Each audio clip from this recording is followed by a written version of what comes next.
All right, well, I didn't have my touchscreen laptop with me, so I'm going to go ahead and record part of Chapter 11 for Friday's assignment here. You can still watch this on YouTube. However, I have narrowed down the information, so I'm going to go ahead and re-record this for you. So we're going to be starting with 11.4, the spinal cord. So this is Chapter 11. All right. So the spinal cord is a column of nervous tissue. It's continuous with the brain, so that means it's attached. You can see here. Where's my little light? Oh, well, it doesn't seem to want to work there. Okay, sorry about that. You can see here that it is attached. All right, now you can see. You see it's attached here to the brain. All right. And it's going to, of course, extend on down here through the vertebral canal. The gray matter of the spinal cord is made mostly of inner neurons, all right, and is divided into what we call horns, okay? It begins at the foramen magnum, which is, remember, that large hole in the base of the skull, and it's going to end or terminate at the first and second lumbar vertebrae, okay? And then it's going to dangle on down here as those free nerves that cauda equina, okay? All right, so this is a cross section of the spinal cord. Let's turn this highlighter back on. You can see here, this is the anterior horn, okay? And then this is the posterior horn here, all right? So in the brain, the gray matter surrounds the white matter. In the spinal cord, the white matter surrounds the gray matter. Okay, we also have let's see, the dorsal root here. The dorsal root ganglion is the one here. Well, this is the root, and then this section right here, this is the ganglion, okay? We looked at the anterior horn, dorsal root. Okay, I guess that's all we really kind of need to look at here. So we're going to talk a little bit about reflexes, okay? And these are based on what we call a reflex arc. Communication in the nervous system is going to combine those action potentials that go along the axon and synaptic transmission between the neuron and the postsynaptic cell, okay? So two or more neurons involved in this communication are what we call a nerve pathway.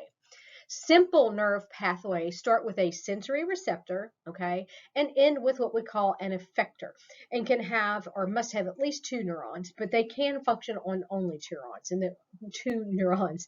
Sometimes they are going to be way more complex than that, okay? But this simple type of pathway is what we call a reflex, okay? So reflexes, you know, we think of them as happening automatically, okay? And so these can sometimes only go to the spinal cord to be completed. They don't have to always go all the way to the brain, okay? So these are automatic subconscious responses to stimuli in or outside of the body. Most of these are going to be sensory to motor, okay? That's going to be your simple reflex. Sorry, not most of them, but your simple reflex is just a sensory neuron to be interpreted and then back through the motor neuron. Most common reflexes are going to be sensory, then association, then motor neuron, okay? So all reflexes have a reflex arc, and this is the very basic fundamental reflex arc. You're going to have a receptor, and that's going to be your sensory receptor, okay? And it's going to travel along afferent neuron. Remember, afferent comes into, so it's going to go into the central nervous system, okay? And then it's going to leave via a motor neuron, which is going to be efferent, so efferent think exit, all right? And that is going to go on to the effector. And remember, an effector is going to be a muscle or gland, and that's going to cause the effect that the brain wants. So if you have the reflex where the doctor comes in, takes the little hammer, I don't even know if they do this anymore, but they take the little hammer and they hit your knee and your knee jerks. It's the knee jerk reflex, okay? And we're going to look at that briefly.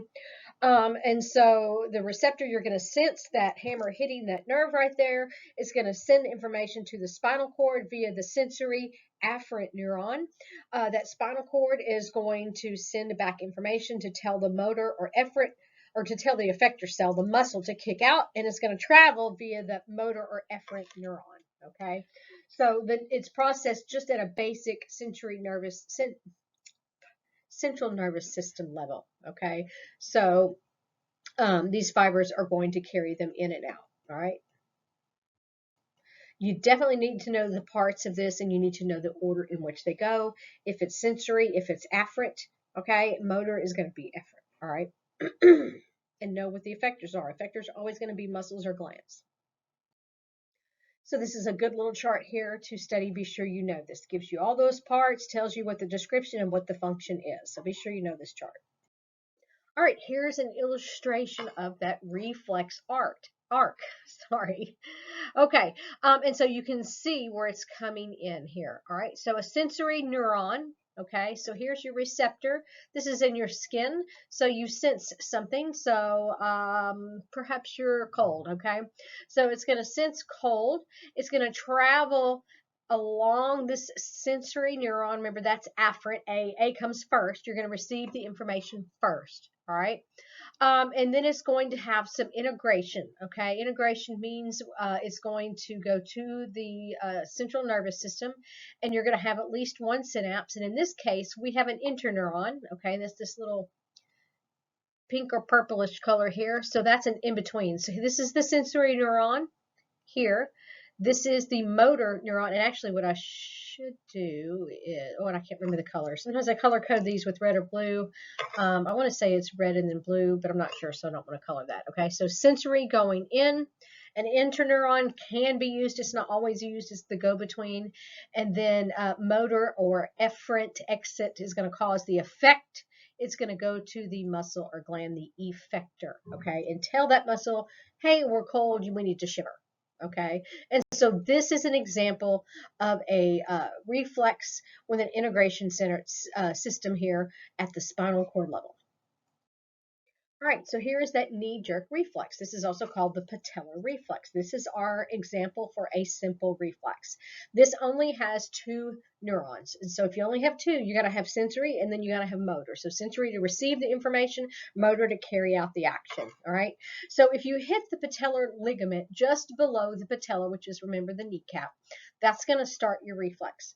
The quadriceps muscles are going to be pulled, which triggers stretch receptors. You have stretch receptors in those muscles that'll sense that pulling, and that is going to send impulses to a sensory neuron, okay? And that's usually going to be unipolar. In the lumbar regions of your spinal cord is where that's located. The axon is going to synapse with a motor neuron, causing the leg to contract and extend when the reflex is completed, okay? This is also used to help us maintain our upright posture. So if you're standing and the knee bends in response to gravity, okay, or perhaps somebody comes, well, I'm getting ahead. The quads are going to stretch and trigger the reflex, which is going to straighten the leg up so you don't fall down, all right? Let's see if this animation here works.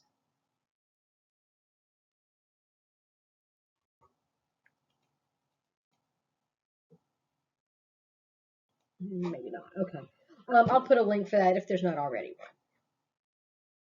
So we also have a withdrawal reflex, okay? And so this is like if you were to step on a tack in this illustration or touch a hot stove, okay? So this happens when you encounter something painful, all right?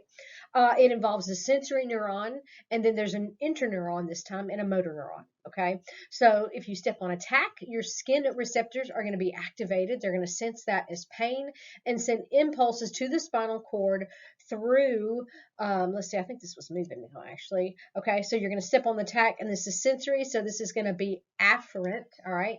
And it's going to go on into the spinal cord here.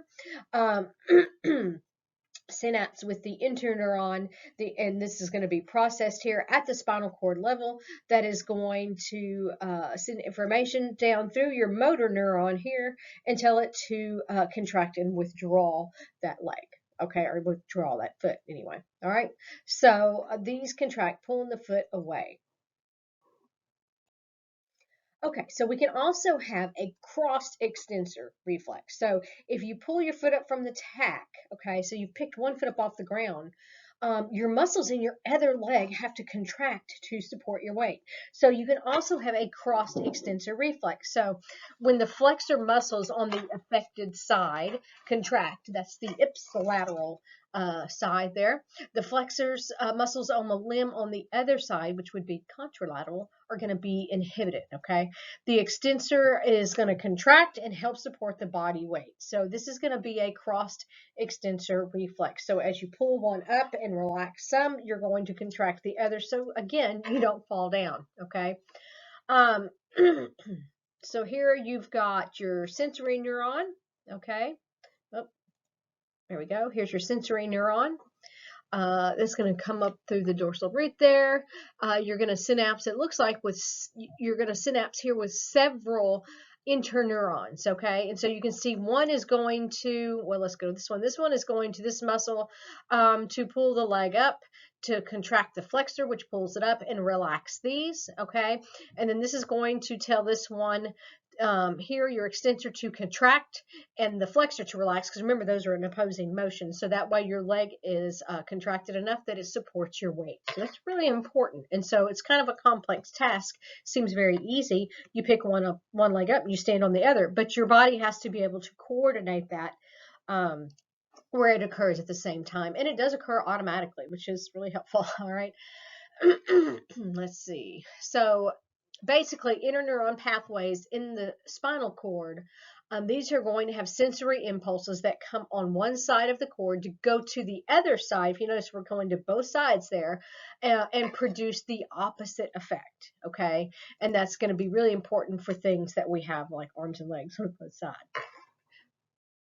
Okay, so we used to get in a lot more detail on this, but we're not going to get real detailed, okay? Just a little basics here. So we have tracts in the brain of the spinal cord and the spinal nerves that can allow two-way communication. It's just basically a pathway, okay? And so these spinal tracts can conduct sensory impulses to the brain, and these are going to be ascending, going up, kind of common sense there. All right. And then those that conduct the motor impulses that are coming out are descending. They're coming down from the brain and going to the muscles or the glands. Okay. And so these are just going to be pathways, and then they can branch off from there. Okay. This is important for understanding things like referred pain. Okay. All right, so this brings us to the brain, which is what you're going to be working on in the lab this afternoon. So I hope that you watch this before lab, okay? So the brain has association areas. One, I think we'll get far enough for it to be helpful in lab. We shall see. The brain's got association areas that has different functions, sensations, and perceptions, okay? It's going to send commands to skeletal muscles. It's going to perform higher mental functions like memory and reason. It's going to coordinate those muscle movements. It regulates your visceral activities like digestion, oversees the function of the entire body, okay? And it also gives us, and we don't quite understand all of this yet, but it gives us the characteristics that help to form our personality. All right, so we talked about some of these different functions of the brain: memory, reasoning, decision-making, coordinating, and regulating personality. All right, so there are different major parts of the brain, okay? This is what you need to be practicing in lab. You have the cerebrum, all right, and that is going to be divided into lobes, and it can also be divided into hemispheres. We're going to have the frontal lobe, and you definitely need to know all these lobes. Frontal, okay, parietal, occipital, temporal, and one that is most commonly missed is the insula, okay? Insula, you think island inside, and that's what this green portion is here. You can see this on the brain that collapses and comes apart, so look for this in a lab, and it's basically the brain stem, and it's going to have a lobe like this and a lobe like this, and then kind of come down like this. That's probably a bad drawing. It's a little more rounded right here, okay? And so this portion here will be the insula. So be sure that you practice and learn that, because that's one of the most, it's the only lobe that people usually miss, okay? Because you just don't see it that often, all right? Insula means island, so it's deep within the brain, all right? And you can only see it, like I said, on that collapsible model that breaks apart into several pieces. So be sure you practice with that. Then on the bottom there, we have the diencephalon. Here, let's see. Here we have the diencephalon, okay? Then you have the left hemisphere and the right hemisphere. This is the cerebellum. That's the tiny brain I was talking about. And then this is the brain stem, which is made of the midbrain, the pons, and the medulla oblongata.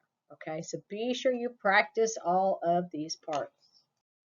Now, I remember when I was in anatomy and we were learning about the mesencephalon and diencephalon and all this stuff here on how your brain, this is how your brain actually develops from a fetus from like day one, which parts of the brain of what we call this primitive neural tube become other parts of the brain. And I remember thinking, well, why in the heck do we need to know this? Okay. This is really important because this is where we see a lot of things occur that can cause problems later on, neural tube defects, okay, like spina bifida, and where they occur and when they occur during development. So understanding this is really important to that, okay? So brain structures, the basic structures of your brain reflect the way it formed during this embryonic development, okay? And we're talking about through the womb, development throughout from a fetus before it's born, okay? So this begins as this basic neural tube here, and then that's going to give rise to or change later on. It's a weird thing to say, give rise to, but that's the way they always say it. It's going to become the central nervous system later on, okay? And so it begins as this neural tube that gives rise to the central nervous system. The portion that contains the brain is going to have these three major cavities. You have the forebrain here, okay, that's in the forefront. That's the prosencephalon. Then you have the midbrain, and this is the mesencephalon, and then the hindbrain, which is the rhombencephalon, okay? And then this is going to divide later on to become other portions here, all right? And so later it's going to divide into anterior and posterior portions and the hind brain. And so instead of having three, it's going to have 5 cavities, okay? And so you're going to have 5 cavities develop from these 3. You're going to have the telencephalon and then the diencephalon, okay? Mesencephalon and then metaencephalon. And so here, this is going to become the cerebral hemisphere, as you can see over here, okay? Diencephalon stays as the diencephalon. The mesencephalon becomes the midbrain over here, okay? Metaencephalon is what's going to become the pons and the cerebellum. Myelencephalon is going to become the medulla oblongata, and the neural tube will later become the spinal cord. So things that don't occur right in this process, if we're going from here to here, can cause birth defects that have very significant results. So we're going to look at 3 disorder or 3 neural tube defects here that can occur along this developmental process. So first is anencephaly, and this is when a fetus or newborn is born with is born with a face and a lower brain, but the lower brain structures, but doesn't have the higher brain structures. And so this child will normally only survive a day or 2. Anencephaly is a type of neural tube defect that occurs about the 28th day of prenatal development. And so a sheet of tissue that normally folds to form that neural tube when it's going to be changing develops into the later on develops to the central nervous system. That's going to stay open at the top. Okay. And so that's, of course, like we said, pretty much incompatible with life. In spina bifida, this opening is going to occur further down the neural tube, and that can cause paralysis, okay, from that point forward or below. So anywhere below that, the infant would be paralyzed. In some cases, we're actually able to go in, do surgery before birth, while the child is still in the womb, and close that and so partially correct spina bifida. This can be prevented by taking folic acid. So this is why it's important if you are wanting to become pregnant or are pregnant, folic acid is really important to take. Okay, and these occur very, very early on, often before many women even know they're pregnant. So that's why somebody that is thinking about trying to get pregnant should go ahead and take those folic acid supplements. Because if your folic acid is limited, that's going to increase the chance that the child could have spina bifida. Okay, another disorder that is gives you a brain that is smooth. There's no gyri or sulci. Okay, and it's called lysencephaly. These convolutions or these foldings increase surface area, so they increase the amount of brain basically that you have. give us a smooth looking cerebral cortex. What happens is there's a protein early again in prenatal development that is lacking.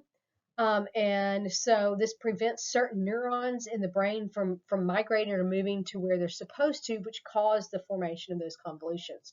And so the child then is going to be, if you have less brain material, of course, you're going to have intellectual disabilities. And so this is going to cause a very profound intellectual disability, okay, with very frequent seizures and many, many other neurological subsequent problems, all right? And so we're going to look at some pictures of these. So these two pictures here at left is going to be anencephaly, okay? Then we have spina bifida at the top right, and then this is lysencephaly, that smooth appearing brain here at the bottom right. All right, so here are some structures here of the brain here. The cerebrum is that largest portion of the mature brain. You've got your two halves or cerebral hemispheres that mirror each other. They're separated by the falx cerebri. Remember, that's a sickle-shaped structure. You've got a broad, flat bundle of axons, and that forms what we call the corpus callosum, which looks kind of like a C sitting on its side. Be sure and find that, okay? And that's going to be what actually connects the two cerebral hemispheres and allows two-way communication. And so we have gyri and sulci. These are these ridges or convolutions, all right? And so the way I keep those straight is sulci sink in. So that's what goes down, and where it's raised up, that's the gyri, okay? So sulci sink down, or it's a shallow groove. A shallow groove is a sulcus. A very deep groove, and on the other hand, is a fissure. And we will look at some of these fissures as well, like the longitudinal fissure, okay? This is the lateral sulcus, all right? You need to know these landmarks, okay? So that longitudinal fissure here is going to separate the left and right hemisphere, okay? You also have the central sulci here that's going to separate your frontal lobe and your parietal lobe, okay? So those are landmarks. The colors here in the picture do distinguish the different lobes of the hemisphere. So on your labeling sheet, you need to color those. So frontal, parietal, occipital, and then temporal, okay? And remember, don't forget about insula, all right? The one that is deep inside. All right, here's a good illustration of these lobes, and this one is pulled apart where you can see that insula, okay? Be sure and practice these today. So on the brain here, we have what we call functional regions, okay? And that basically tells us what the functions are of that particular portion of the cerebral cortex. We can use things like PET scans to image this during learning and all, so that way we're able to track what happens in which area, okay? And then we can also study things retrospectively, like people who have suffered from brain injury or disease, and see which function it occurs, okay? Affects, sorry. They sometimes also stimulate the brain mechanically or electrically and see what happens that helps them identify the sensory or motor areas, okay? So the cerebral cortex is about 2 to 5 milliliters of gray matter and has a thin layer that forms the outermost portion of the cerebrum. Understanding which areas of the brain have which functions is important. Like we said, if you see what has happened, if somebody's had a stroke, you can tell which area of the brain is affected by which motor or sensory functions are limited. We have different areas for speech. Wernicke's area. We'll look at some of these. Broca's area. We'll look at some of these different areas, okay? Okay, so these sensory areas will interpret impulses from your sensory receptors, and that's going to then produce a feeling or a sensation, like feeling temperature, touch, pressure, or pain, okay? These all are going to come to the post-central gyri area, okay? Post-central gyri, gyrus, that's just singular and plural. It's the only difference between gyri and gyrus, okay? The posterior occipital lobe area is going to be responsible for interpreting vision. Superior posterior portions of the temporal lobe, of course, that's related to hearing, all right? Taste is going to be at the base of the central sulci. The centers in the right hemisphere interpret impulses, remember, from the left and vice versa. So there is a crossing over. Vision and hearing do come from both eyes and both ears. Okay, you're going to be able to put those together. And then smell is going to be dealt with deep in the cerebrum. Okay, so you have a sensory speech area and a motor speech area. Okay, so Wernicke's area here. Wernicke's area here is going to be the sensory area. So this is where you're going to be able to understand and formulate language. Okay, and then Broca's area is where you're going, is the motor area, and that's where you're going to actually produce speech. So this is going to be shown if you had a stroke and say this area versus this area, you're going to have different symptoms.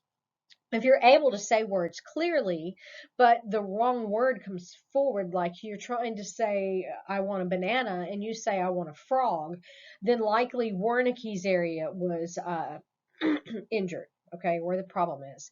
If your speech is slurred and you're not able to physically produce the words, then Broca's area is the injured area, okay? So these are important.